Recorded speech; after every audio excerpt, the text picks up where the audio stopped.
Good morning, veterans. This is Junius Bennett. I am 100% permanent total Navy Desert Storm veteran. And in this episode, I'm about to explain the benefits of a DBQ. Should you have a DBQ in your C file or in your claim packet, sent out to Janesville, Wisconsin, which is the Evidence Intake Center. Please like and subscribe to the video if you like everything that's in the video. If you don't like it, let us know. Put a comment down below. But DBQs, what are they and how can they benefit you as a veteran? A DBQ is simply the same form that the CMP examiner is going to use to examine you. Yes, I said it correctly. It's the same form that the CMP examiner is going to have in front of them to examine you according to the disability that you are claiming. DBQ stands for Disability Benefits Questionnaire, okay? Disability questionnaires, they vary depending on your disability, whether it's a musculoskeletal disability. They're a little bit harder to examine. They got a lot of questions, a lot of forms to be filled out. They average about 10 pages. We do have doctors, orthopedic surgeons that are filling out DBQs for you. Now, it makes sense to have it pre-filled out by a physician that you've already been examined on the private side, because it's going to back up everything that they're saying in a nexus letter with the medical rationale. So by the time you get to the CMP exam, they'll be able to look at the DBQ. Even though they're still going to do their own, they'll look at there and say, hey, this person filled out this questionnaire, so they must be knowing what they're doing, okay? So it gives you more firepower, if you will.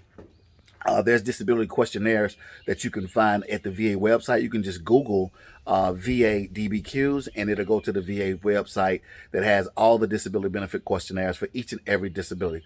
When I filed my disability back in 2019, I had a disability benefits questionnaire for most of my disabilities. Number one, sleep apnea. Number two, hypertension. Number three, PTSD.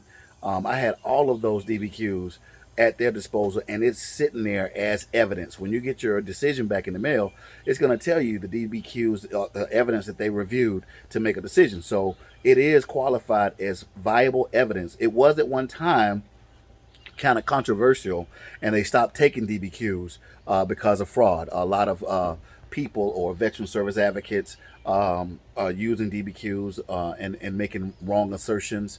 You don't have to worry about it with New Life veterans because we're not using physician assistants.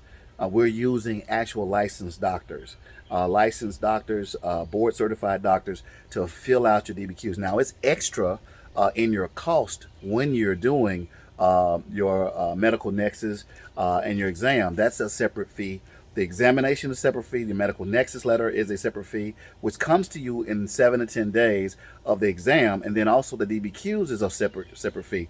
To give you an example, our ear, nose, and throat doctor that we use, they charge only $50 for a DBQ.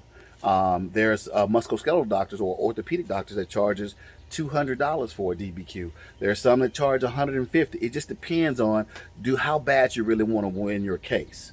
Okay, and if you're like me, I was obsessed with winning my case, number one. Number two, I was obsessed with getting a high rating. Okay, anywhere from 80 to 100%, but I always shot for 100%. Okay, so I want you to understand that the DBQs are a great tool. They're not necessary, but if I were in your shoes, filing again and don't want to have to file again and again and again and go through the appeal process, be on the docket for years, doing the high level reviews and all that good stuff, why continue to keep going to the animal's mouth or the lion's mouth when you can go into the lion's mouth one time? And that's a pun on words or acronym if you need be, but why put your head in the lion's mouth multiple times when you can get it right the first time?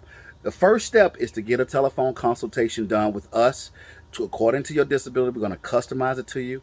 If you go to newlifeveterans.com right now, you'll be able to put in your name, telephone number, and email. You'll receive a text back letting you know a link for scheduling according to our schedule, because we're getting so many clients in. And then we'll set you up for a 30-minute consultation, one-on-one, you and I, and we'll ask you some questions. Please have all of your information available so far as your current diagnosis, of course, current disability ratings, whether you're 70%, each and every disability being paid for, their percentages individually. Please have your denial information if you've been denied in the past. Please have any pending claim information. Have that already available when we do the consultation. We don't want to sit on the phone and be at 45 minutes because you're disadvantaging other veterans. So you got a 30-minute slot. So please have all your ducks in a row so we can get that done, okay? So I hope this helped you a lot about your decision whether or not you need a DBQ or not. And my answer to you guys, if you really want to win your claim and at a high level, why not? Okay, the cost of it is minimum for the reward or the return of investment that you receive on the back end with your back pay and your monthly pay. Talk to you guys soon. God bless.